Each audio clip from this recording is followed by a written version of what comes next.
So what's up mga boss, and we are back for another video. So yan, Savage Airsoft po ulit, no.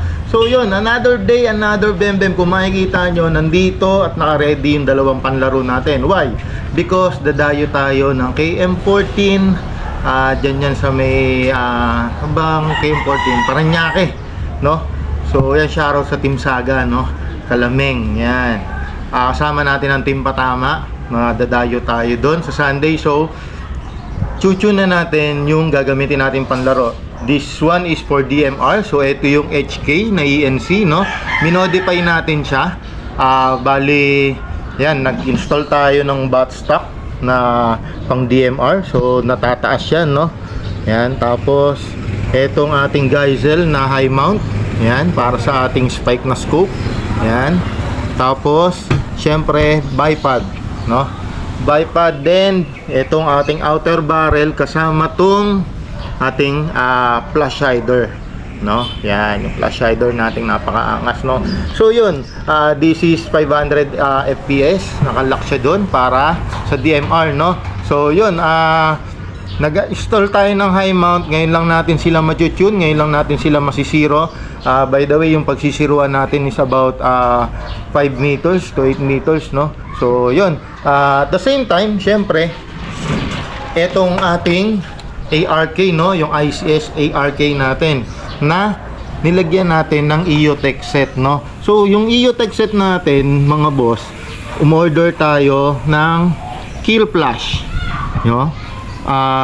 Nakakatulong to, hindi lang siya basta kill flash. Yung kill flash is kasi makintab yung salamin niyan, so madali siyang makita, no, nagre-reflect. Ngayon namatay yung reflection ng salamin. At the same time, protection na rin yan para pag tinamaan ng bibis, hindi mababasag, no. So yun, nag-install tayo niyan. May kasama yung bracket hanggang likod. So yan, kasama yan hanggang likod, no. Yan, hanggang likod yung bracket na yan. Yan, no. Tapos syempre ito, nasa likod naman to. Yan. Yan, para makita nyo yung ganda, no, nung kill flash natin. Yan, pakaganda, no. So yan, bali kita yan pagka nakasilip ka dito sa red dot. Pero pagka nakasilip ka na dito sa yung magnifier, hindi mo na siya kita, no, yung kill flash, no. So yan, isisiro natin sila. I-tune na rin natin, no. Makikita nyo kung paano tayo mag-zero, no. So ito yung ating DMR. Ayan, HK416 na pinahaba siya, no. Ayan, minodify natin. Upgraded na rin yung internals na ito, syempre. Ayan. So ayan, no. Naka short magazine. Why? Kasi naka semi lang naman tayo, no. So more on semi talaga to, no. So ayan, magsisiro tayo. Loaded tayo ng 0.3 BBs lang yung nilagay natin. So yun, try natin mag-zero, no. Tulad nun, mababa pa rin.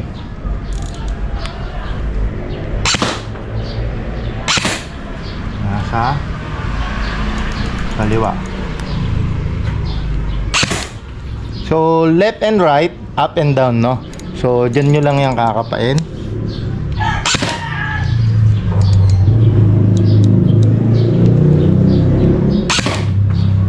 One more. Yun, lumalayo siya, so kailangan pa kabila.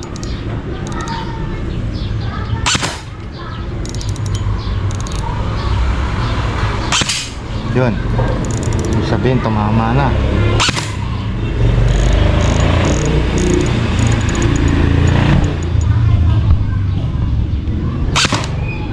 Konti na lang.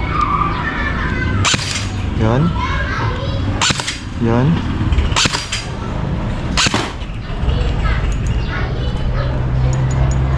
Bakit nagbabago? Nagbabibrate kasi yan, bossing. So kailangan natin yan, puliduhin, no. So yan, ang gamit pala natin mga bossing na target is yung dihatak, no. So i-reset lang natin sila. Yan. Tapos subukan natin ulit kung zero na ba talaga.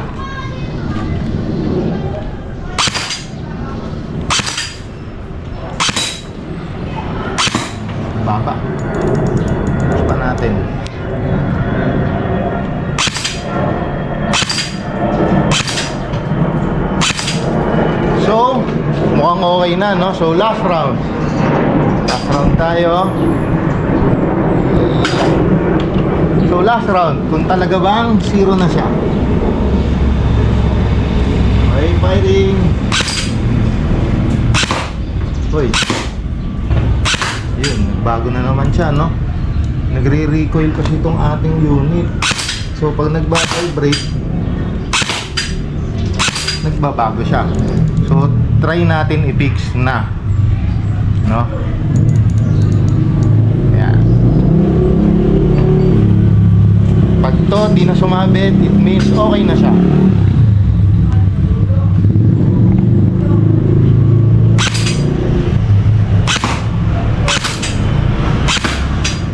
Sobra.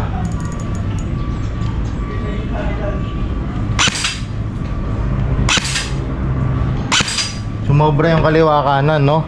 So, sa up and down, okay na tayo. Left and right na lang tayo. Oops. Yan.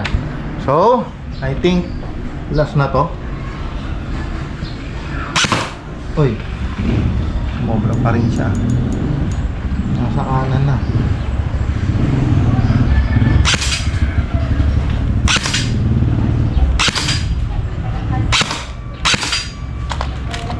Sana ako ng bala. So yun, mukhang okay na siya, no, mga boss. Ito, para clear, no? So, kamot. This magazine is 190 rounds, no? So, sulit na rin siya for our DMR build.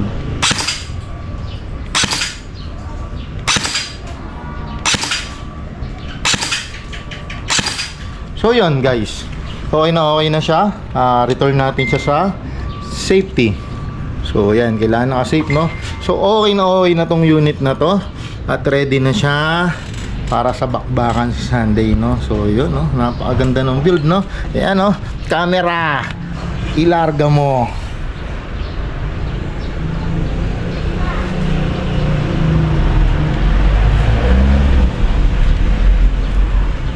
Ayan, no? Napakaganda ng build na yan, no, mga boss. Ganyan, no?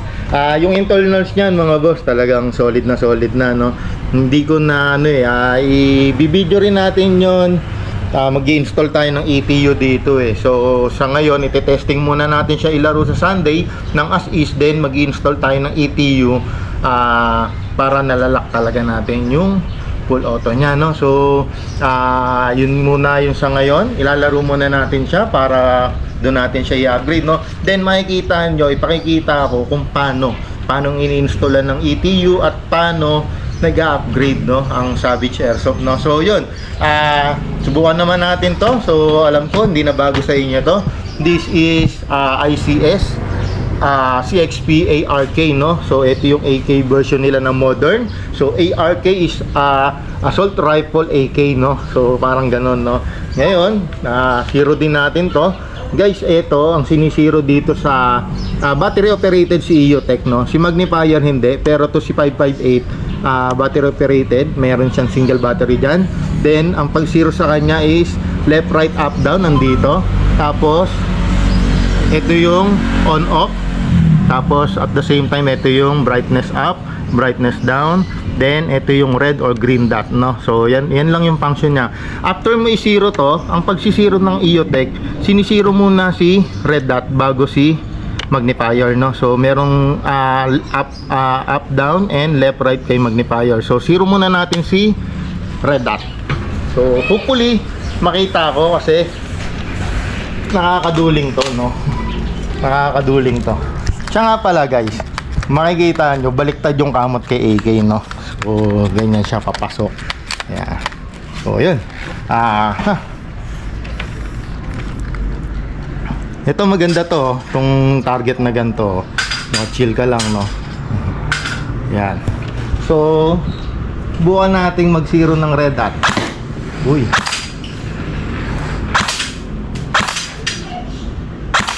Grabe naman to. Grabe naman yun. Nagdadalawa pa, no? So, double hit, no? Yan, walang assuming dyan.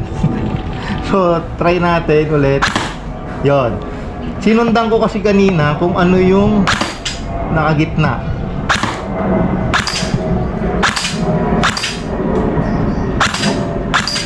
So okay na okay yung pagkaka-zero, no. Hindi ko alam guys ha, hindi pa siya naka-zero, pero dun sa ano, actually nasa mata yan na nagsisiro eh. Dun sa mata ko, nung pag sinilip ko siya, okay, nakalinya sa mata ko eh. So, oh yan oh. Mutin natin. Although red dot kasi talagang sasablay ka pa rito gawa ng pang close battle na to eh. Yun. So yun, mukhang okay naman siya sa mata ko. So punta tayo ng magnifier, no. Ito na yung mga page 3 times zoom to guys. 3 times zoom to. Nag-enjoy ako. Ang ganda ng takbo ang ganda ng trajectory ng bala. So ibig sabihin, maganda yung pagkaka-build natin dun sa internals. Maganda yung takbo, maganda yung combo natin dun sa inner barrel, at the same time yung half-up chamber, yung half-up assembly natin, no, yung rubber, yung backing, tsaka yung tensioner, no. So yun, try natin ngayon na yun, kita ko na agad medyo mababa siya, no. Ito guys, ang sarap nito yung zero kasi makikita nyo habang pinipihit nyo yan, gumagalaw talaga siya, no. So sobrang ganda niya yung zero. So try natin. Wait. Pag dito mama, dinaya, no? O makunat yung tinitira, no? So, try natin ulit. Ang maganda pala dito kay ACS, no? Windowed yung kanyang magazine, no? Ang mahal lang na magazine. Mapapashit ka na lang. Although, sulit kasi 540 rounder siya. So, katumbas niya sa ENC is dalawa, no? So, try natin ulit i-putok.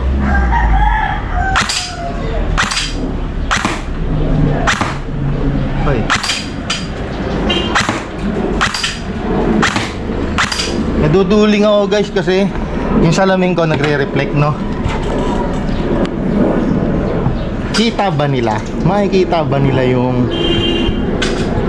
kita ba nila? Yun, no. Hindi, no. Ayan, hindi nila kita, no. Ayan, kasi nagre-reflect. Atras pa natin ito ng isa.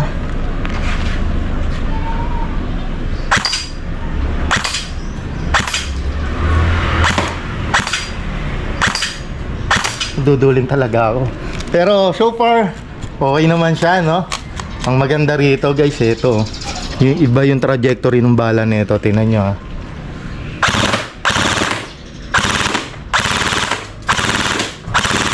Isa lang yung tinatakbo nila.